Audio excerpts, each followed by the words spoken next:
Here with senior defender Christopher Coridon here on the men's soccer practice field. I'm Matt Gajtka for our weekly check-in with the team, and it's a great time to check in with the team right now because a 6-match homestand is upcoming. That's tied for the longest in program history.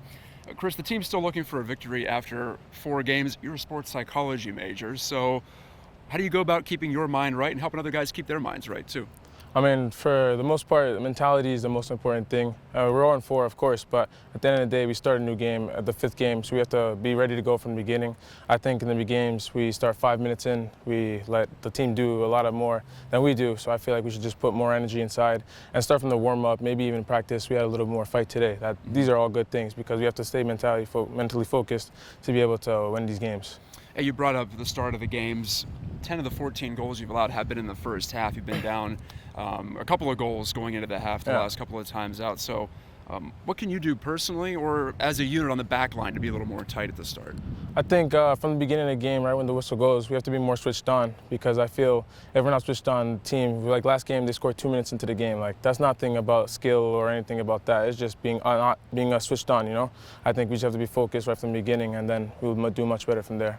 You chipped in a goal off a set piece. Yeah. You and your brother have the Colonials' 2 goals to this point. We'll talk about him later. But as a defender on those set pieces, that has to feel like an opportunity, right, to chip in, to do something at that end of the pitch. Yeah, of course. Like whenever the corners or free kicks, me and our other center back, Ovi, we go up and we're the ones like challenging for the ball. I feel like we're a threat there because that's where center backs and defenders have a chance to score because obviously we're not up the field trying to do the tic-tac and score to go up there, you know? Absolutely. Coming out of New Jersey with your brother, you both have had a chance to play together for 4 years. That is not a very common occurrence. So how has that experience played out for you?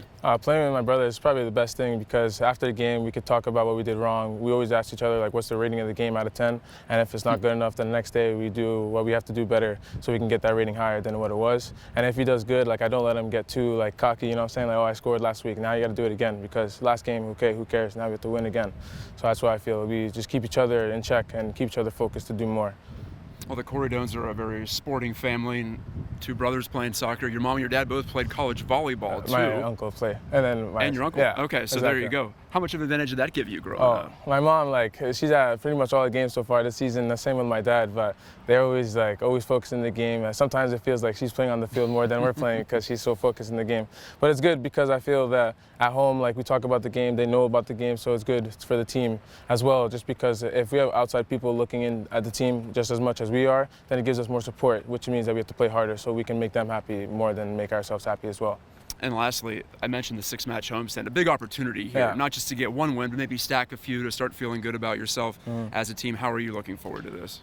Playing at home is the best because, like I said, making each other happy. There's going to be fans here to watch us play, so I feel that we should make them more happy because 0-4, like, we don't really look too good right now, but I think we can change it if we just get our mentality right and just keep focusing and keep fighting harder. Well, the Colonials will be back on the pitch at the North Athletic Complex 2 times this week. Thursday against California Baptist at 4 p.m. and then following the women's game, women start on Sunday. It'll be a doubleheader, women then men. The men will take on Longwood, 1 o'clock-ish, maybe 1:30, but we'd like to see you down here for both of those matches. Chris, thank you very much. Thank you. Have a good day.